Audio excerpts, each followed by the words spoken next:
सगळे जे समोर बसलेले आहात ना, हा आतापर्यंतचा अनुभव माझ्या पण डोळ्यासमोर आहेच की. झेंडा घेऊन एखाद्या पुढाऱ्याच्या मागे फिरायचं, घोषणा द्यायच्या, दिवस रात्र एक करायचा. घरी गेल्यावर काय शिव्या पडतात हे देखील मला माहिती आहे. आलं कार्ट दिवसभर उकिरड हुंगून, काम ना धंदा,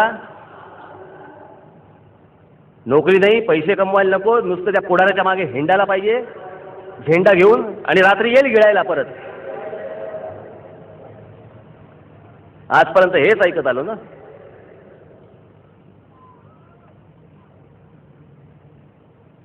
मला लोकांनी विचारलं की तुम्ही पक्ष बांधणीसाठी म्हणून एवढा कशाला वेळ लावताय?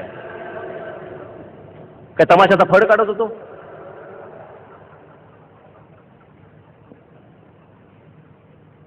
का गणेशोत्सव मंडळ काढत होतो की आज स्थापन केलं, उद्यापासून वर्गणी मागायला सुरुवात?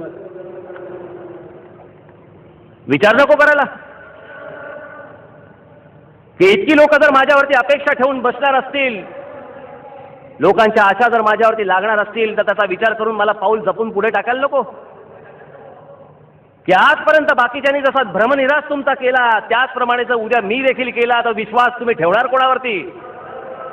सतत काय नवीन पुढारी जन्माला यायचा आणि त्यांनी काय भ्रमनिरास करायचा, ह्याच्यात आयुष्य घालवणार? मी पक्षाचा ज्यावेळेला विचार करत होतो त्यावेळेला पहिला विचार माझ्या मनामध्ये आला की माझ्या पक्षामध्ये काम करणारा जो कार्यकर्ता असेल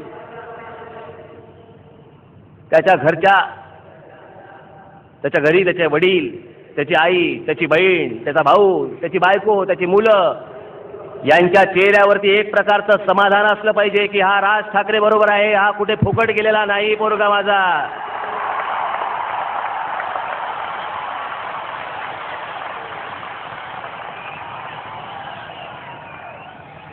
जर इतक्या प्रकारचा विचार करून जर मी पुढचं पाऊल हळूहळू जरी टाकत असेन तर काही चुकलं माझं? काही इतरांसारखेच नुसते स्टंट करत बसू? लोक विचारतात मला, मराठी माणसाचं काय करणार? का हा झेंडा घेतल्यावर ते सुटलं? मराठी माणसाचा महाराष्ट्रामध्ये उत्कर्ष होणार म्हणजे होणार. अहो पण मराठी माणसाचा उत्कर्ष म्हणजे गुजराताच्या कानपटीत नाही होऊ शकत, गुजराती माणसाच्या कानपटीत नाही होऊ शकत, मारवाडी माणसाच्या कानपटीत नाही होऊ शकत. आता ह्या माझ्या वाक्यावरती मला अनेक लोक विचारणार आहेत, मग मागचं ते रेल्वे आंदोलनाचं काय होतं?